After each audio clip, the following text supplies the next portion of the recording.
Hello, dear explorers. It's us, Adela. And Oliver.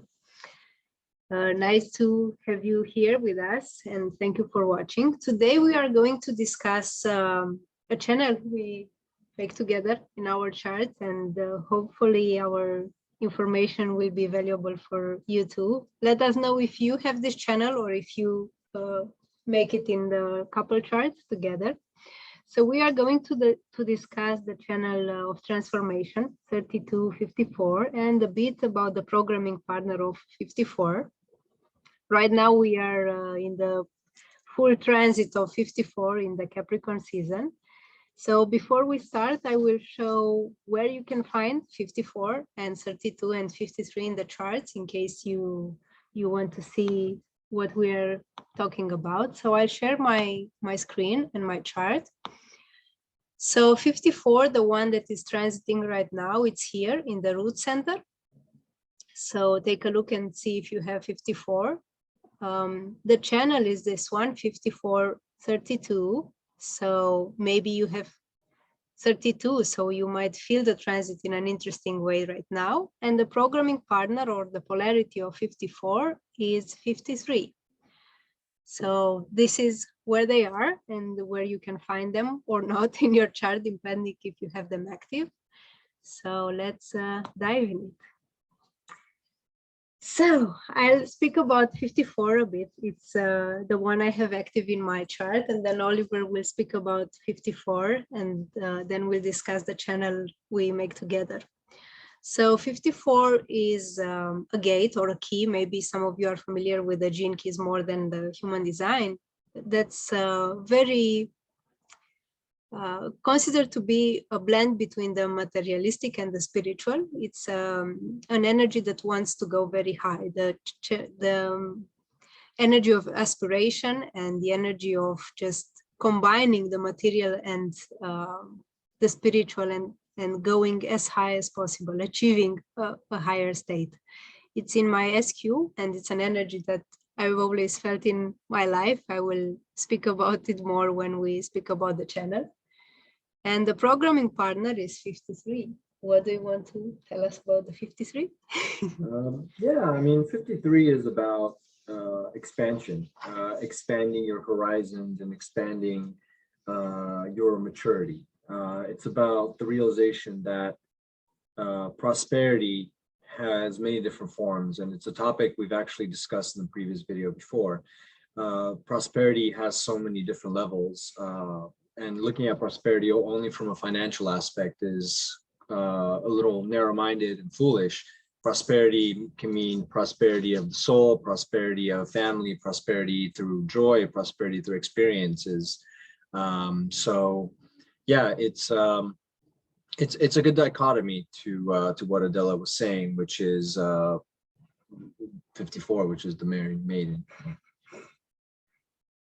So I think they blend nicely, even the programming partners. And here we get a lot of questions about what are the programming partners. Even we were discussing about this earlier, like how can we present the polarity and the programming partners? It's easy if you look at them as polarities, as two opposite sides that meet and build a power couple together. Hopefully. So in case you do have 54 and 53, think about it as an energy that's there to make interesting evolution together, even if you have them in the couple charts or by themselves in your natal one. Anything you want to add about 53, or we go to 54? No, I think we can go on. So 54, it's the one that unites in a way the 53 and the 32. 54 has this aspiration.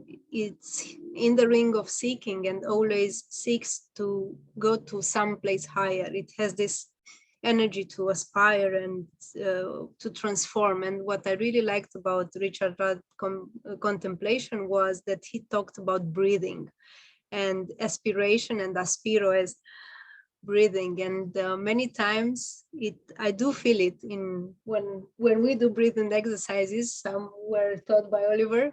It really has a huge effect for me. And I think it's a good recommendation for people that have 54 to remember to breathe and to see how that air in a way elevates us or feels like the whole spine is getting higher and stronger. So that's a practical exercise I wanted to share. Also, incredibly calming effect. Deep breathing helps anyone sort of calm down and calm the nerves. But I think for people like you who have it, I think it has a particularly strong effect. And also, sometimes we were talking about this this week. Sometimes the 54 can feel inside like a deep lack. It can feel like missing something, and then it's a drive to do it. Many times in the shadow, it's doing it by yourself. Like, I can do it, I need it, I want to do it, I'm there. And you realize you can't do it alone. It's also very egotistical and selfish because the ego is really strong in this gate. And as you've said, sometimes when you're in the shadow of that, it can get very easy to get very self-centered and egotistical and focused. And you know, one of the big things with the 54, I think, is to find avenues or remedies or activities that would allow you to give your ego a pause. So that's something I think for people that have 54. I have experience with it because she has it. And there are things that we do as a couple and just things we do in our lives that allow not just hers, but my ego as well to sort of take a break for a little bit. And we've found that helps a good amount. And here, one interesting information, we started practicing that, but it was nice to see it in these two keys. We are talking about the 53 and the 54. Both of them are related to the path of yoga. And we started practicing yoga, and I think it really helps us. And both these energies are seek more. And sometimes yoga and moving help with the clarity of where do I want to go? What does higher mean to me? Yes. So what I wanted here to say about 54, and then I'll give it to you with the 32, is this path of ascension is many times related with the path of the serpent.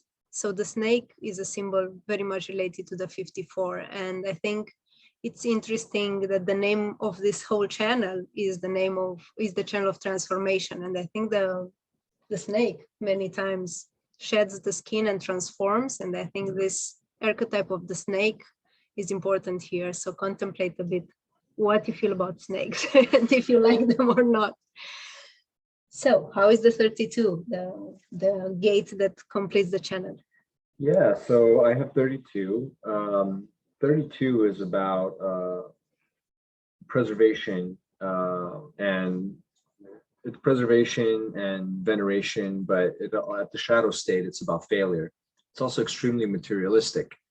How it's sort of manifested in my life is, I don't know if this would have happened had I not been an immigrant. I've had certain pressures on me to succeed and to acquire material wealth and to acquire stability. But I feel like a lot of people that probably have this gate feel the same thing. But I've always sort of had a dichotomy and a pull in different directions. In one way, the desire to be frugal and save money and invest and not be splurging. And on the other hand, my entire life, I felt this need of like, hold on, have some freaking fun, like have some fun.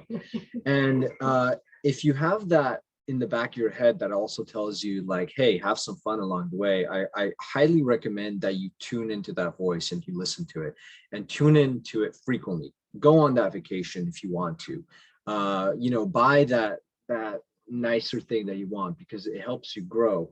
And the reason that's important is because it actually, almost ironically, it helps you preserve.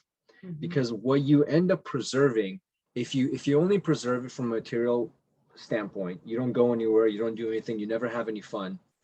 What are you really preserving? You're preserving things that are of this world that are going to be gone when you're dead. But what you're helping to preserve, which is the gift of this key, if you live your experiences and live your life to the fullest, is actually your experiences, your stories, the knowledge, the wisdom that you get to pass on to your tribe, your kin, your kids, your parents, your significant other. That's what true preservation is. And ironically, it's sometimes by spending and splurging that you really gain that perspective. You gain that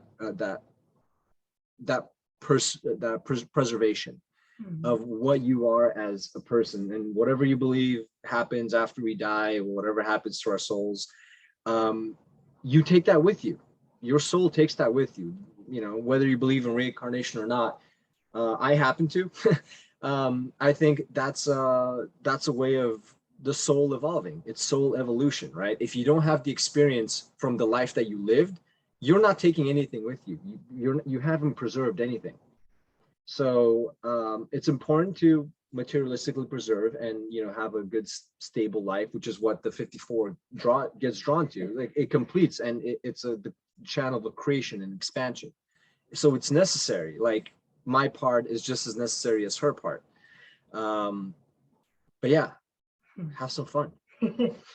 And it's nice you talked about living well and having fun, because 32, your key or your gate is in the spleen center, and the spleen center is a lot about surviving and about having joy surviving and material success, and yeah, just not being in fear but being in joy. So I think that's a good point.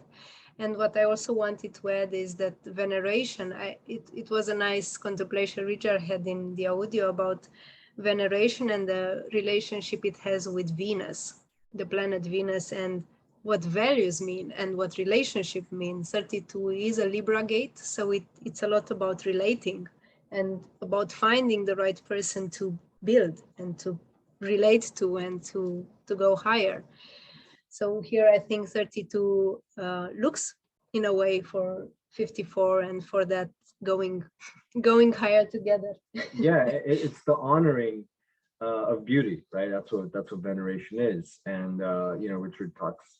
He has a few very good sentences about it, and it's about recognizing the 54 in her case, and the ascension and the beauty that she helps expose. But it's about honoring what the beauty of life, taking pause and really enjoying, like enjoying moments, enjoying spaces, enjoying people's company, enjoying experiences, enjoying the way your body feels when you do a certain something. That is really what the key is about, because that's the only thing that completes the gate and allows for the ascension to really happen.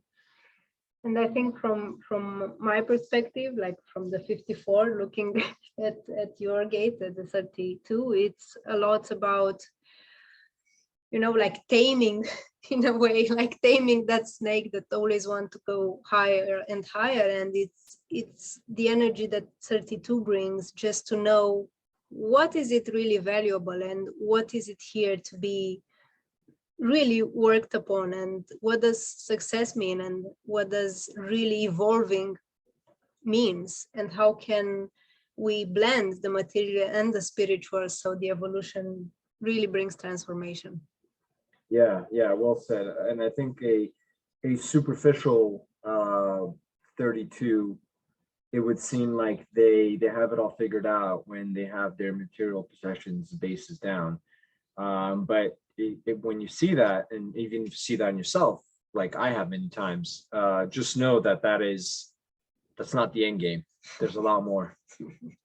So yeah, so this is our take on these two energies. Please let us know if you have it in your charts or the couple charts, and what are the transformations you felt as a couple. How did you feel you inspire each other? And because it's a tribal channel in the tribal circuit, how do you feel you can elevate the tribe?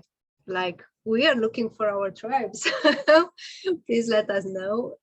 It's one of the projected channels. So as you know, the projectors need invitation. So In case you're our tribe, just let us know and let us know how it worked for you. Yep. Thank you for listening.